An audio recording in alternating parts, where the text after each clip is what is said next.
All right, welcome to the Career Report. Hey, I'm Tim Madden. Every week, every day, hey, I break down what's happening in the job market, who's hiring, who's laying off, and what you need to know right now. So whether you're in a job search, you're leading a team, or you're just trying to stay ahead of market shifts like AI, which is what we're talking about today, one of the portions, this is your go-to source for real-time insights and straight talk about your career. So let's dive in. Hey, today we're breaking down the 2025 job market.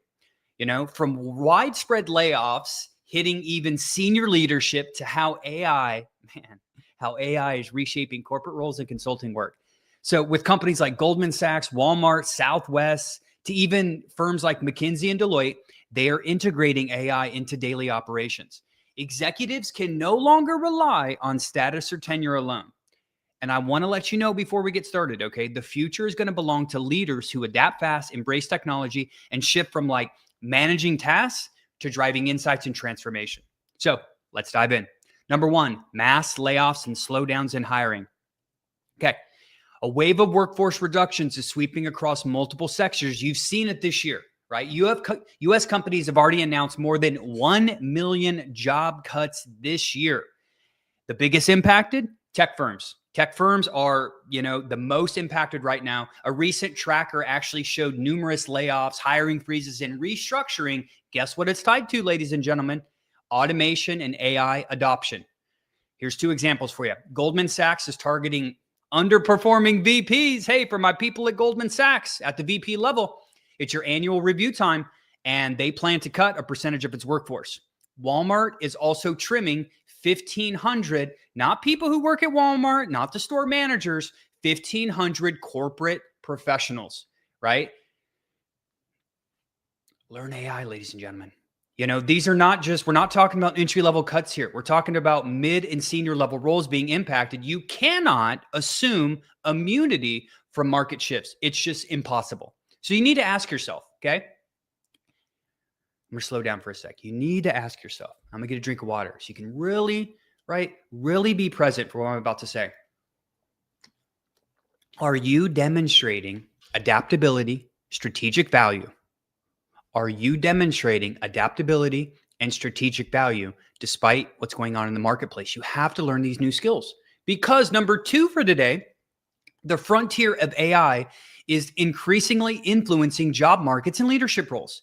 There was an article I was reading last night from Le Monde, and it says that AI is already upending the US job market. Again, we're not talking about low-level roles, and we typically won't on the Career Report podcast, right? But these white-collar managerial ones are being considerably impacted. Even the Amazon CEO, Andy Jassy, right, signals that AI is becoming more integrated into operations.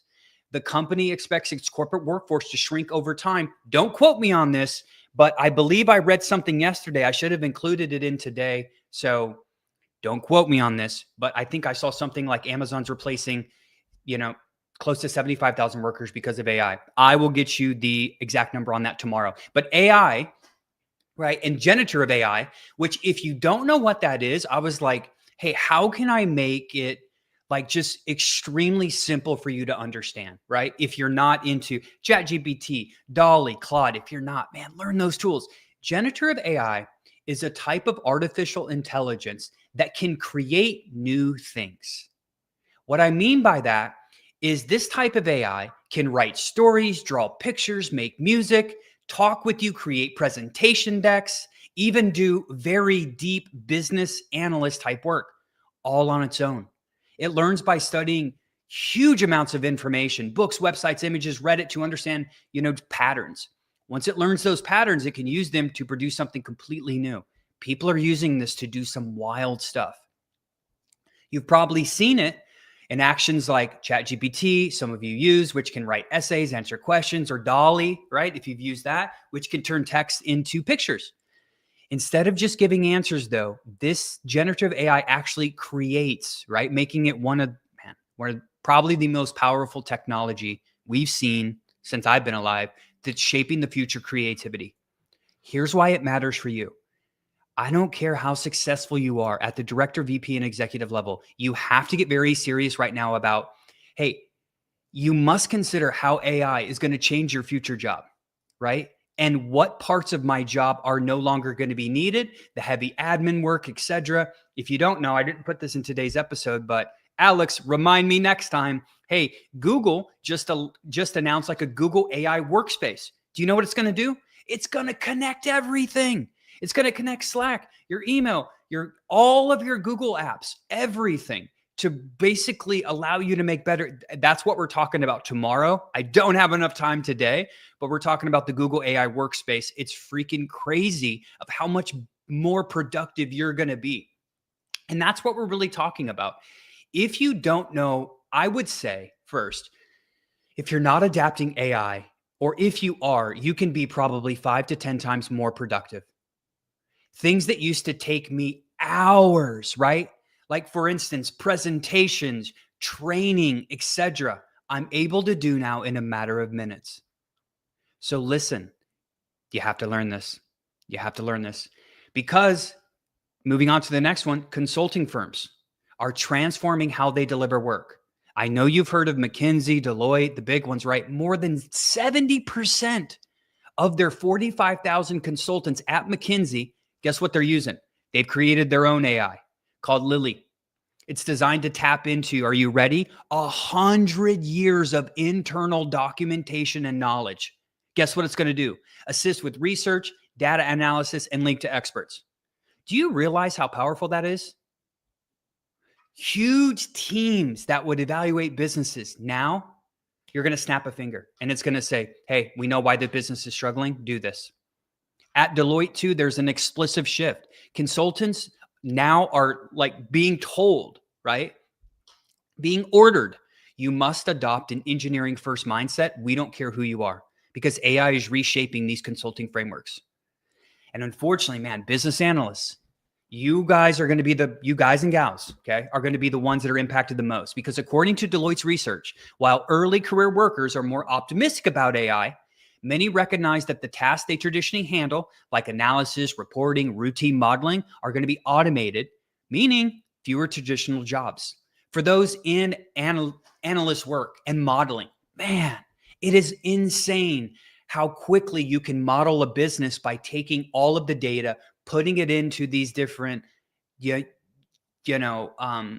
AI, insert the 100 that they are now, and getting this output. It's freaking insane. A broader McKinsey report suggested, hey, up to 30% of hours in some job categories are going to be completely automated within the next couple of years because of this generative AI.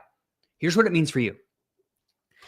If business analysts, the ones that are being impacted the most right now, ladies and gentlemen, right, that they haven't yet, but I'm telling you, probably in the next 6 months, business analysts and strategy support roles, they're going to become increasingly automated or elevated.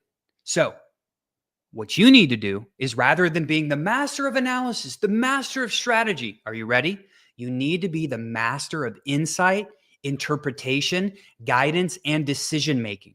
You need to learn how to use these tools immediately, okay? Because here's a term I'm going to continually use on this podcast, okay? You and your teams you lead, get used to this term, reskilling. Reskilling. That's a term I see a lot of people talking about. Do you know what that means? It's very simple for saying, hurry up and learn AI. Really. You need to ensure that you are reskilling and that your teams are reskilling and repositioning. Okay. The next generation of analysts, strategy are not going to follow the same path they did. And if you're COO, CMO, CFO, a big part of your job is strategy. So you better learn quickly how to utilize these advanced tools, right, to make better business decisions. And hey, the good news is if you get inside of an organization and you start learning this stuff, guess how much massive value you can freaking add right now. It's crazy. So for executives out there that are tuning in, right, there is risk and there is opportunity. If you ignore how AI is changing your domain, you risk becoming redundant. But as always, as you lean in, baby, right, you can position as the kind of leader who drives transformation rather than reacts to it. So think about this. Some questions to ask yourself. How are you ensuring your team isn't just churning reports, but is creating insights that machines can't yet deliver? And are you investing in your team's ability to ask better questions instead of just analyze data? Are you personally shifting your mindset? And what sacrifices do you need to make now? I'm a big proponent of investing time, money, resources into myself because I know, right? The more value I put into myself, the more value I can give. Does that make sense? Okay. I would highly suggest maybe investing time in AI literacy, maybe rethinking your team structure, and maybe letting go of this old analyst model that you've been comfortable with. Because if you don't, you might be the one sacrifice. Okay, structural changes and role pressures at the executive level. Now, beyond layoffs and automation, right, there's also pressure being put on these senior roles. For example, airline industry, Southwest Airlines announced that 15%, oh, this breaks my heart, 15% of its corporate workforce, 1,750 jobs, will be cut, mostly senior leadership and directors. This signals that even these long-term stable companies, man, they're willing to reshape leadership layers and demand more agility from their leader roles. And it's going to be absolutely, I'm sure, maybe we get someone from Southwest on the on the podcast. I'm sure they already have AI systems, et cetera, that, just like I said, one executive who knows this can probably be 10 times more effective. Even stable organizations are saying, man, we need leaner, faster, more agile leadership teams. That means roles can change, expectations will rise. The window to act is narrowing. So, a couple questions for you as we wrap up. Are you a leader who's ready for the leaner, faster world that is approaching? Or are you still operating like yesterday's executive? You need to learn it, ladies and gentlemen. And let me, talk about sacrifice. Sacrifice means giving up, comfortable leadership for adaptive leadership. You need to do that, or you may be the one who sacrificed. Hey, this wraps up today's editions of the Career Report. I'm Tim Madden. Thanks for tuning in. Remember, staying informed is the first step to staying ahead in your career. And as always, if you found this conversation valuable, share it with someone who needs to hear it. I'll see you tomorrow with real-time insights and straight talk about what's happening in the job market. And as always, if you need help in your career and you're at the director, VP, and executive level, go on over to execupgrades.com/podcast. Schedule a free career consultation with our team. We helped 23 people last week. I think we had 12 offers come through this week. I'm going to post it on my LinkedIn. But hey, the market is hiring, but learn AI quickly. Have a great day, everyone.